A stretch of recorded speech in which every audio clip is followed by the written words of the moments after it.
কারিগরি শিক্ষা অধিদপ্তর ও এটুআইয়ের সহযোগিতায় জাতীয় দক্ষতা বাতায়ন ফেসবুক লাইভ ক্লাসে সবাইকে স্বাগতম।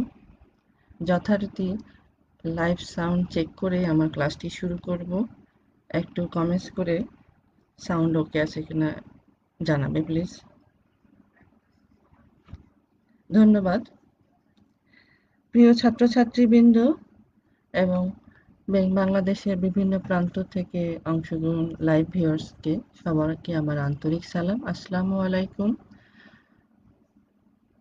কারিগরি শিক্ষা কার্যক্রমের ডিপ্লোমা ইন ইঞ্জিনিয়ারিং শিক্ষা কার্যক্রমের কম্পিউটার টেকনোলজির ষষ্ঠ পর্বের সাবজেক্ট মাইক্রোপ্রসেসর অ্যান্ড ইন্টারফেসিং নিয়ে আমি উপস্থিত হয়েছি। Nasrin Akter, instructor computer, Rajshahi polytechnic institute. Lecture 14তে আজকে আমরা আলোচনা করব মাইক্রোপ্রসেসর অ্যান্ড ইন্টারফেসিং এর সপ্তম অধ্যায় ইন্টেল পরিবারভুক্ত 8086 মাইক্রোপ্রসেসরের অ্যাসেম্বলি ল্যাঙ্গুয়েজ প্রোগ্রামিং। আজকের আলোচনায় যা থাকবে: assembly language, pseudo code, if then structure, while do structure, repeat until structure. প্রথমেই আসি আমরা অ্যাসেম্বলি ল্যাঙ্গুয়েজ দিয়ে। এই অ্যাসেম্বলি ল্যাঙ্গুয়েজ নিয়ে আমরা অনেক কথা বলেছি, আবারও একটু সারসংক্ষেপ টানতে চাই। অ্যাসেম্বলি ল্যাঙ্গুয়েজ প্রোগ্রামিং বলতে আমরা জানি যে মাইক্রোপ্রসেসরকে দিয়ে যখন কোনো কাজ করাতে হয় তখন তাকে সে নির্দেশনা দেওয়া হয়। সেই নির্দেশনা নির্দিষ্ট ভাষায় দেওয়া হয়।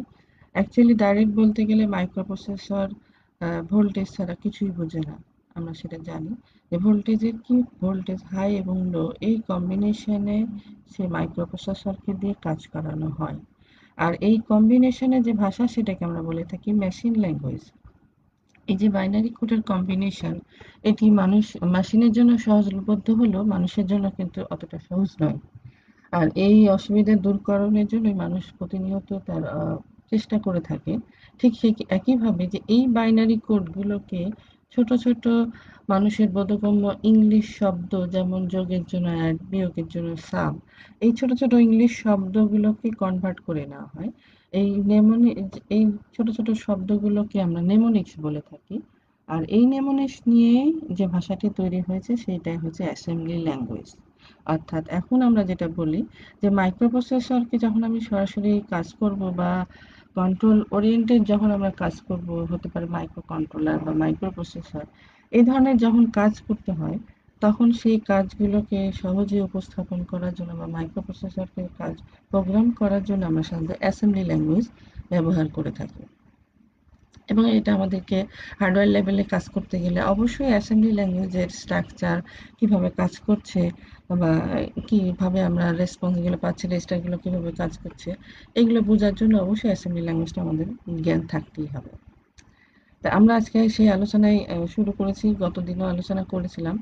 তো এই অ্যাসেম্বলি ল্যাঙ্গুয়েজে যে লাইনগুলো লেখা হয় সেগুলোকে আমরা ইনস্ট্রাকশন বলে থাকি। আর এই ইনস্ট্রাকশনগুলো কিভাবে লিখতে হয় সেটির আমরা যদি আলোচনায় আসি, তাহলে আমরা 4টি ফিল্ডে ভাগ করে থাকি। একটা হচ্ছে level field, opcode field, operant field এবং কমেন্টস ফিল্ড। আমরা আগে বলেছিলাম যে মেইনলি আমরা দুটো অংশ নিয়ে বলে থাকি, যে একটা অপকোড আর একটা অপারেন্ট। আর বাকি দুটো অপশনাল, প্রতিটি লাইনে থাকে না। যেমন লেভেল ফিল্ডের কথা বলি। লেভেল ফিল্ড হলো যখন আমরা কোনো লুপ স্ট্রাকচার, অর্থাৎ একই কাজ বারবার এক জায়গা থেকে আমাকে আবার ব্যাক করে আসতে হবে, সেই ক্ষেত্রে কোথায় সে ব্যাক করবে সেজন্য একটা ট্যাগ দেওয়াটাকে আমরা লেভেল বলে থাকি। যেমন এখানে দিয়েছি যে সে 5টা লাইন শেষ করে আবার কোথায় শুরু করবে সেটা নির্দেশ করবেন নেক্সট, গো টু নেক্সট, তাহলে সে নেক্সটে চলে যেতে পারবে।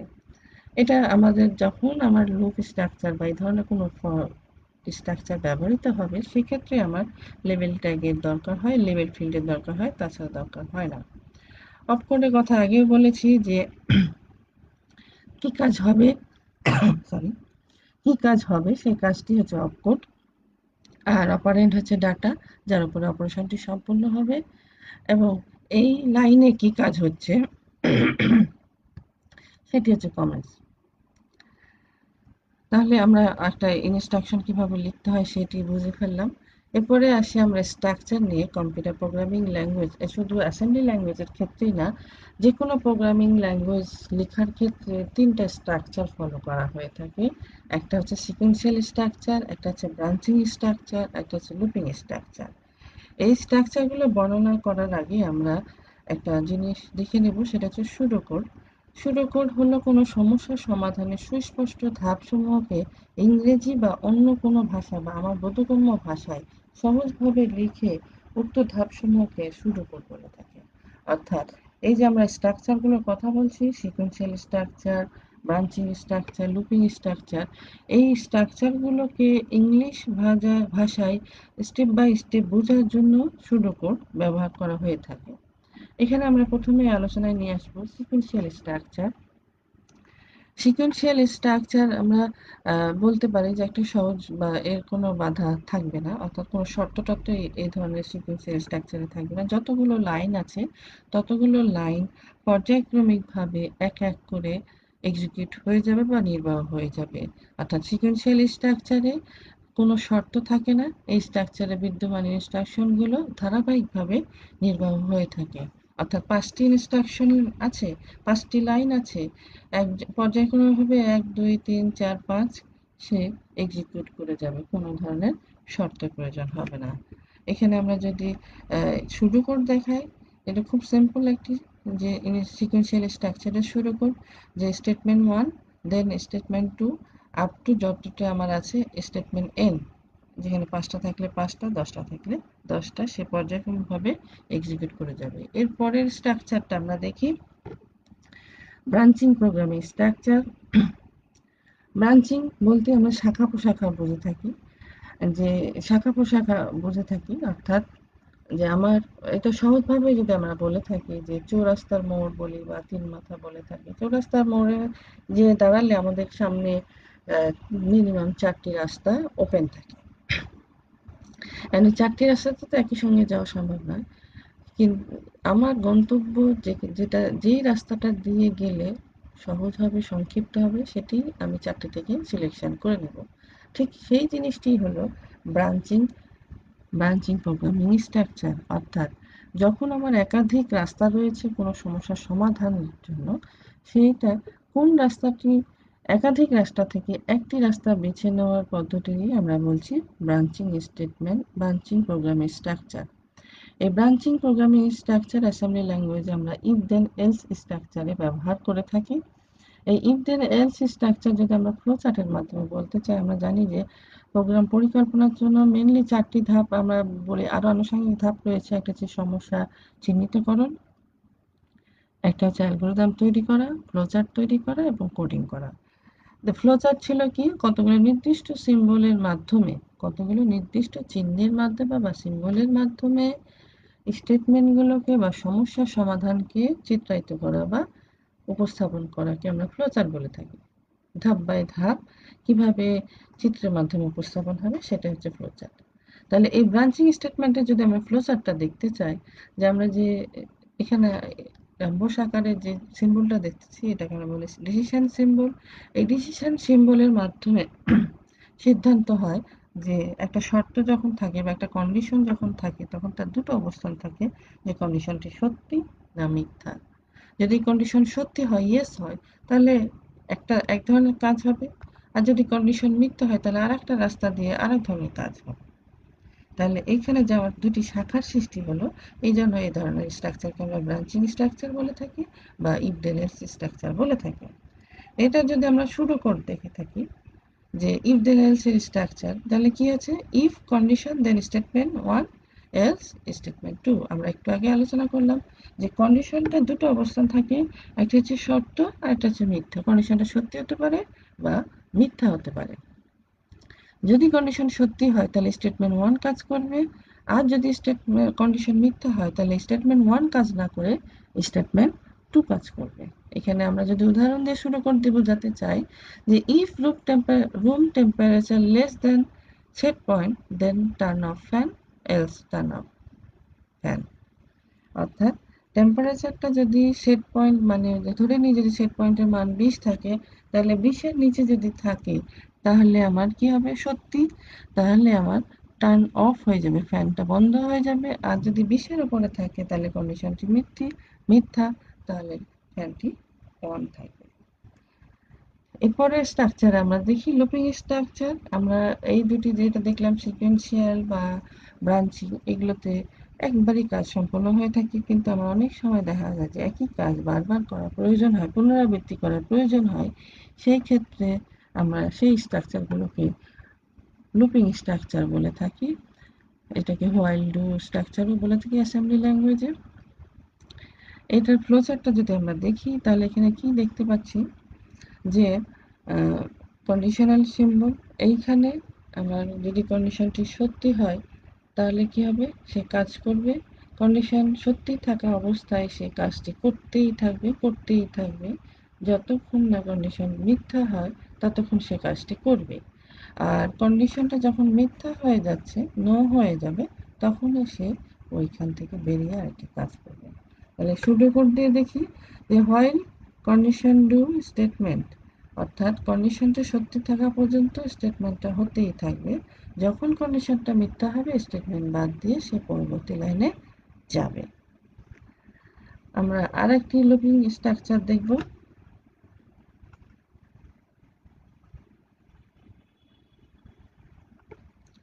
রিপিট আনটিল এবং ডু হোয়াইল স্ট্রাকচার আমরা অনেক জায়গায় পড়েছি যে এদের মধ্যে একটি পার্থক্য রয়েছে।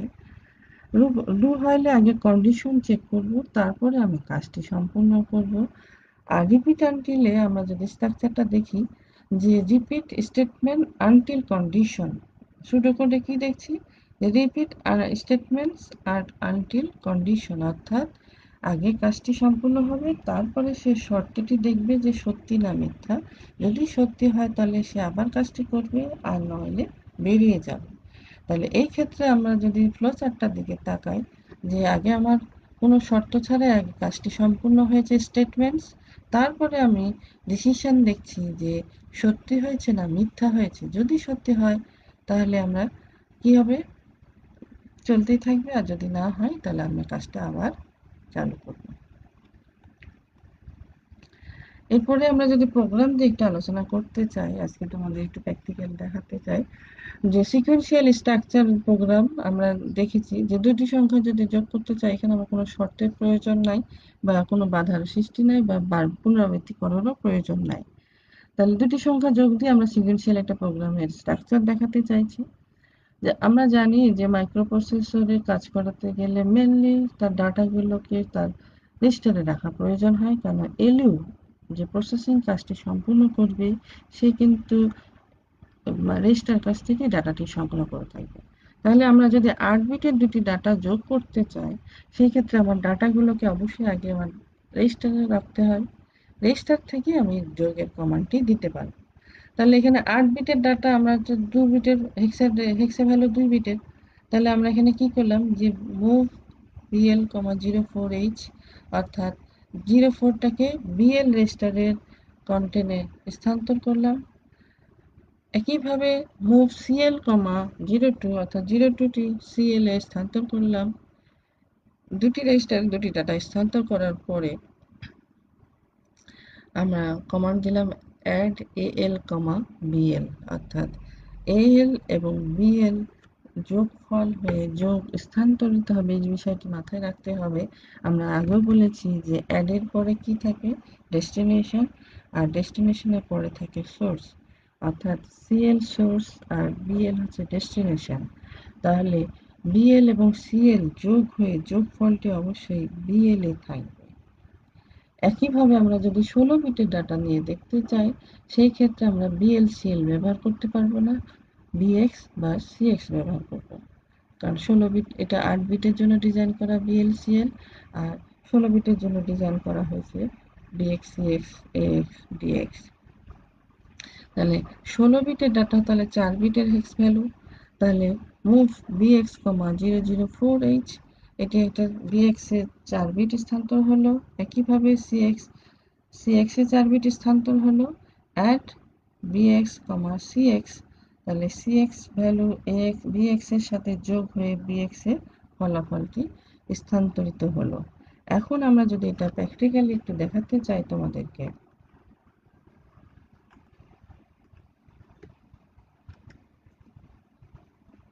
আমরা যে কোনো কম্পিউটারেই ডিবাগ ইউজ করে অ্যাসেম্বলি ল্যাঙ্গুয়েজ প্রোগ্রাম রান করাতে পারি। ডস বক্স ব্যবহার করে তোমরা যে কোনো মেশিনেই অ্যাসেম্বলি ল্যাঙ্গুয়েজ প্রোগ্রাম রান করে দেখতে পারো যে প্রোগ্রামটা কিভাবে কাজ করছে। মাউন্ট করে আমার যেহেতু ড্রাইভ সিতে ফোল্ডারটি রয়েছে,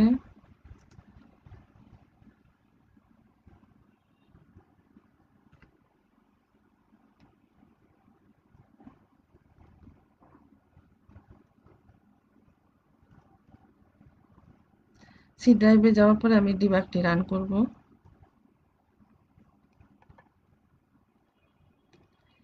ডিবাগ রান হয়েছে। এবং ডিবাগে আমি অ্যাসেম্বলি ল্যাঙ্গুয়েজ রান করার জন্য কমান্ড দিতে হয়। কমান্ড দিয়ে এন্টার দিলেই আমার প্রথমে যে ভ্যালুটি দেখাচ্ছে সেটা হচ্ছে সিএস। আমরা এতদিন যে থিওরিগুলো বলেছি, এখন কিন্তু আমরা প্র্যাকটিক্যালি দেখতে পাচ্ছি যে সিএস এর ভ্যালু আমার এখানে প্রথমে দেখাচ্ছে 072A এবং তার পাশে দেখাচ্ছে আইপি ভ্যালু। অর্থাৎ আমি এখন যে কোডটি লিখব সে এই লোকেশনে সেটা সংরক্ষিত হবে। তাহলে আমরা আগের প্রোগ্রামটা 8 বিটের যোগটাই দেখতে চাই। মুভ, এখানে আমরা কমান্ডসটা লিখতে শুরু করি। Move BL, 04, enter. নতুন আরেকটি আমরা একটা 2 বাইটের ইনস্ট্রাকশন, এই জন্য সে 2 বাইট পরে আরেকটি জায়গা দেখাচ্ছে, আরেকটি মেমোরি লোকেশন দেখাচ্ছে। মুভ সিএল, 02, দুটি ডাটা আমাদের স্থানান্তর হলো। আমরা এরপরে কমান্ড দেব অ্যাড বিএল, সিএল। এরপরে আসছে আমার হল্ড। প্রোগ্রামটাকে রান করার জন্য জি কমান্ড দিতে হয়। তা আমি আগে অ্যাড্রেস থেকে বেরিয়ে জি, সে কত দূর পর্যন্ত এক্সিকিউট করবে, 106 পর্যন্ত সে আমার কোড রয়েছে। তাহলে 106 পর্যন্ত আমি তাকে এক্সিকিউট করতে বললাম। এক্সিকিউট করার পরে খেয়াল করে দেখো, এইখানে তোমরা হয়তো পার্সোনালি দেখেছো কিনা, এইভাবে আমার মেশিনের এই যে আমরা এতদিন পরে আসছি এক্স, বিএক্স, সিএক্স এর ভ্যালু এরকম থাকবে, এসপি থাকবে, বিপি থাকবে, বা ডিএস, ইএস, এসএস এরকম থাকবে, ফ্ল্যাগ রেজিস্টার। এগুলো কিন্তু এখন সব আমরা বাস্তবে চোখে প্র্যাকটিক্যালি দেখতে পাচ্ছি। এখানে খেয়াল করে দেখো, আমরা প্রথমে বললাম যে সিএস এর ভ্যালুটা আমরা এখানে দেখতে পাবো এই যে কোডিং লেখার ক্ষেত্রে, অর্থাৎ 072A সিএস এর ভ্যালু। আর আইপি ভ্যালুটা 100 ছিল, সেখানে আমার এখন প্রোগ্রাম লিখে 106 হয়েছে। তাহলে আমরা যদি এখন প্রোগ্রামটা বিশ্লেষণে যাই, তাহলে প্রথমে আমরা 04 পাঠাইছি, এটা যেহেতু স্থানান্তরিত হয়ে গেছে। মুভ সিএল, 02 দেখি, তাহলে সিএল এ দেখো, খেয়াল করে দেখো সিএক্স এর যে মানটা আছে 0002, অর্থাৎ সিএল তো এই শেষ প্রথমের দুটি ভ্যালু, অর্থাৎ 02 সিএক্স এ আছে। এবং যোগ করা হয়েছে বিএল, সিএল। তাহলে আমার কি হচ্ছে যে সিএল এর মান 02 আর বিএল এর মান হচ্ছে 04, অর্থাৎ যোগ করলে 6। তাহলে বিএক্স এর ভ্যালু খেয়াল করে দেখো আমার 0006 রয়েছে। আবার যদি আমরা আরেকটি 16 বিটের প্রোগ্রাম দেখতে চাই, সেই ক্ষেত্রে আমরা কি করতে পারি, move bx, 0004, enter. Move CX, 0002, at bx, CX হয়।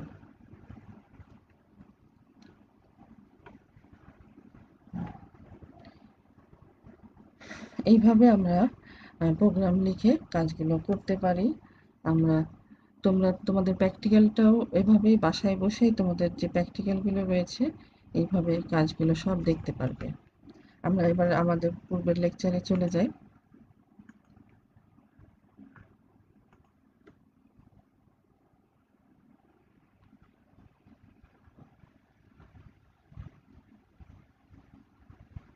এই ছিল সিকোয়েন্সিয়াল স্ট্রাকচার। এরপরে আমরা ইফ দেন স্ট্রাকচার ব্যবহার করে একটি প্রোগ্রাম দেখাতে চাইছি। আমরা কি জানি যেটা ব্রাঞ্চিং, অর্থাৎ দুটি শাখা থাকতে পারে, একটি ইয়েস এর ঘর আর একটি নো এর রাস্তা, যে কোনো একটি রাস্তা আমাকে যেতে হবে। এখানে আমরা একটা একটা টেম্পারেচার দেখে হিটার অন বা অফের একটা প্রোগ্রাম দিয়ে এই স্ট্রাকচারটা বোঝাতে চাইছি।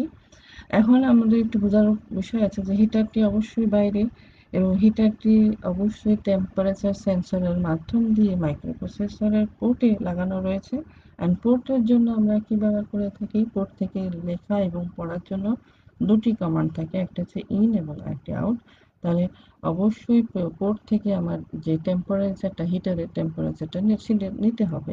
তাহলে আমরা এখানে এই যে ট্যাগের কথা, লেভেলের কথা বলেছিলাম, এখানে আমরা তিনটি লেভেল ব্যবহার করেছি। প্রথমে আছে ট্যাম্প ইন।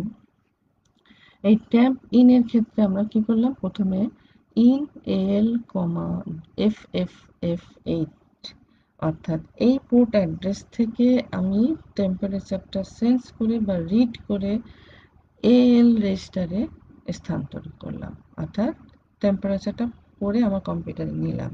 কোথায় নিলাম? এএল রেজিস্টারে।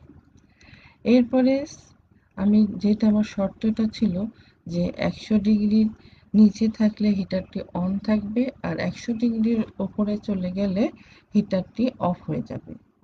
তাহলে কন্ডিশন শর্তটা হলো লেস দেন 100 হলে ইয়েস, আর লেস দেন 100 না হলে নো।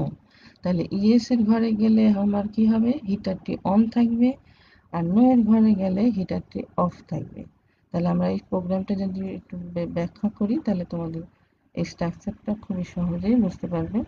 আচ্ছা, তাহলে আমি প্রথমে যে ইন এর মাধ্যম দিয়ে আমি টেম্পারেচারটা এল রেজিস্টারে স্থানান্তর করে নিলাম। এরপরে আমি সিএমপি অর্থাৎ কম্পেয়ার করে দেখব যে টেম্পারেচারটা 100 থেকে বড় না ছোট না সমান। কম্পেয়ার স্টেটমেন্টের কাজই হলো তুলনা করা, লেস দেন, গ্রেটার দেন আর ইকুয়াল টু। তাহলে এটা কম্পেয়ার করে রেজাল্ট একটা তৈরি হবে। সেই রেজাল্টটি আমি কন্ডিশনাল দিয়ে দিলাম, অর্থাৎ jump below, JB, jump below যদি হয়, কম্পেয়ার রেজাল্ট যদি বিলো হয়, তাহলে এই কন্ডিশনটি সত্যি হবে। তাহলে কোথায় সে যাবে, লেভেল দিয়ে দিয়েছি হিটার অন। তাহলে এই পরবর্তী লাইনে কাজ না করে সে হিটার অনে চলে যাবে। তাহলে হিটার অনে যে সে কি করলো, হিটার অন করার কমান্ড দিবে, অর্থাৎ মুভ এল অর্থাৎ 101 পাঠিয়ে দিল এল এ, এবং আউটপুট পোর্টে পাঠিয়ে দিয়ে সেই হিটারকে সিগন্যাল দিবে। পোর্টে পাঠানোর জন্য আউট ইনস্ট্রাকশন রয়েছে, সেই আউট ইনস্ট্রাকশনের মাধ্যমে অমুক পোর্ট থেকে অর্থাৎ এফ এফ এফ এ পোর্টে আমি এই ওয়ানটাকে পাঠিয়ে দিলাম হিটারের কাছে। পোর্টের মাধ্যম দিয়ে হিটারের কাছে ওয়ান পাঠিয়ে দিলাম, যাতে করে হিটারটি অন থাকে, দিয়ে সে শেষ করে ফেলবে। আর যদি হিটারের টেম্পারেচার যদি 100-র বেশি থাকে, তাহলে জাম্প বিলোটি কাজ করবে না। তাহলে জাম্প এই লাইনটি বাদ দিয়ে সে চলে যাবে জাম্পে। জাম্পে কি আছে, হিটার অফ। তাহলে হিটার অফে যে সে কি করবে,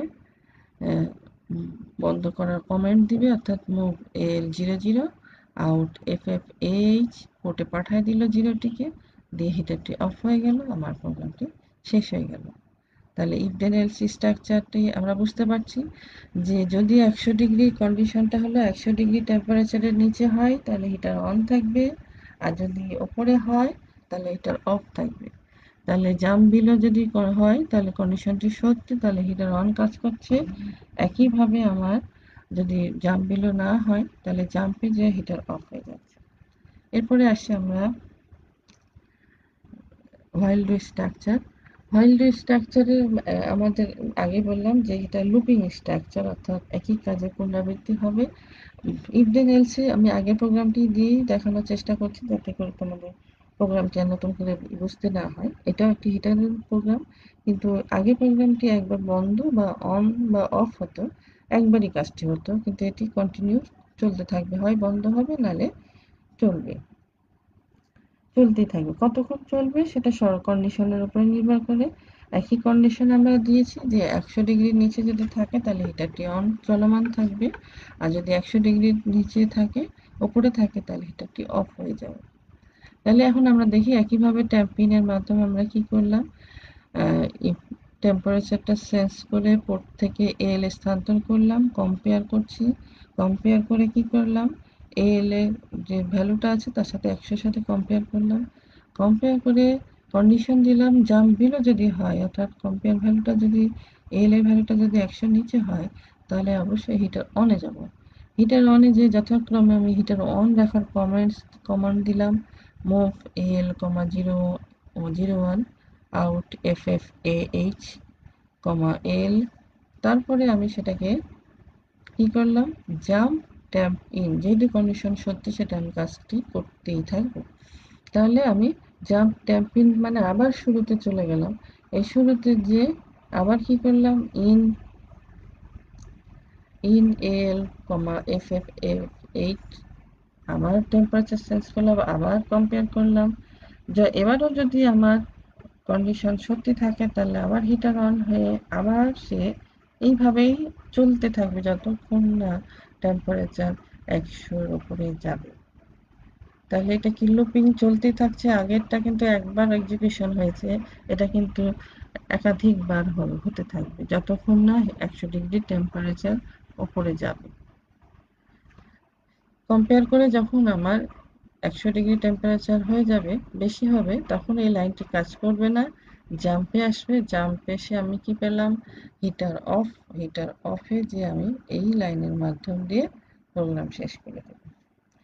আগে এখানে আমরা যেটা দেখছিলাম যে একবার কন্ডিশনটা চেক করা আর রিপিট আনটিল স্ট্রাকচারের ক্ষেত্রে আমরা দেখেছি যে আগে আমি একবার কাজটি সম্পূর্ণ করে নেব, তারপরে আমরা কন্ডিশনটা চেক করব। এখানে খেয়াল করে দেখো, এটা লুপিং স্ট্রাকচার, আমরা একটা ছোট্ট প্রোগ্রাম দিয়ে বোঝানোর চেষ্টা করেছি যে মুভ, এটা আমরা যোগ করতে থাকবো যতক্ষণ পর্যন্ত না আমার জায়গা ফুল হয়, carry jump not equal to carry, অর্থাৎ যতক্ষণ পর্যন্ত না আমার ফুল হয়ে যাচ্ছে, ক্যারি উৎপন্ন হচ্ছে, ততক্ষণ পর্যন্ত আমি যোগ করতে থাকবো। তাহলে প্রথমে আমি বিএক্স এর মান 0 করে নিলাম, তারপরে এখানে ট্যাগ দিয়ে আমরা লিখলাম মুভ এক্স, 15 অর্থাৎ 15 এতে কনভার্ট পাঠালাম। এরপরে আমি বিএক্স এর এক্স এর মানটি যোগ করলাম, অর্থাৎ 15 যোগ করে দেখলাম। তারপরে আমি কন্ডিশন দিচ্ছি যে যদি ক্যারি না হয় তাহলে আমি আবার এখানে যাব।